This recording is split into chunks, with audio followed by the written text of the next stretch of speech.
Arun Rane sir ಅವರು ಮೊದಲಿಗೆ join ಆಗಿದ್ದು ಬೆಳಗಾವಿಯಲ್ಲಿ ಡೈರೆಕ್ಟ್ ಆಗಿ ಮುಖ್ಯಾಧ್ಯಾಪಕರಾಗಿ 2 ವರ್ಷ ಕೆಲಸ ಮಾಡಿದ್ರು. ತದನಂತರದಲ್ಲಿ ಕೊಲ್ಲಾಪುರದ ಇನ್ಸೆಲ್ ಕಾರಂಜಿಯಲ್ಲಿ 1 ವರ್ಷ ಕಾರ್ಯನಿರ್ವಹಿಸಿದ್ದಾರೆ.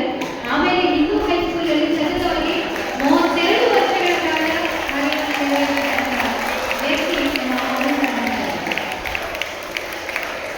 ವಿದ್ಯಾರ್ಥಿಗಳು ಕೇವಲ 5 ನಿಮಿಷ ಶಿಸ್ತಿಂದ ಇದ್ರೆ ತುಂಬಾ ಒಳ್ಳೆಯದು ಅನಿಸ್ತಾ ಇದೆ.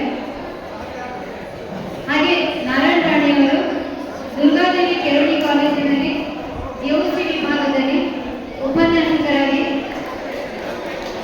ಹಲವಾರು ವರ್ಷಗಳ ಕಾಲ ಸೇವೆಯನ್ನು ಸಲ್ಲಿಸಿ ಹಾಗೆ ಹಿಂದೂ ಹೈಸ್ಕೂಲಿನಲ್ಲಿ ಪ್ರಥಮ ದರ್ಜೆ ಸಹಾಯಕರಾಗಿ 12 ವರ್ಷಗಳ ಕಾಲ ಸೇವೆಯನ್ನು ಸಲ್ಲಿಸಿದವರಾಗಿದ್ದಾರೆ. ಇವತ್ತು ವೃತ್ತಿಯಲ್ಲಿ ನಿವೃತ್ತಿಯನ್ನ ಹೊಂದಿದ ಇಬ್ಬರಿಗೂ ನಮ್ಮ ಹಿಂದೂ ಪ್ರೌಢಶಾಲೆ ಹಾಗೂ ಸುಭದ್ರಮಲೆ ಪ್ರೌಢಶಾಲೆ ಹಾಗೂ ಬಾಲಮಂದಿರ ಪ್ರೌಢಶಾಲೆಯ ವತಿಯಿಂದ ಸನ್ಮಾನ ಕಾರ್ಯಕ್ರಮ.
फोटो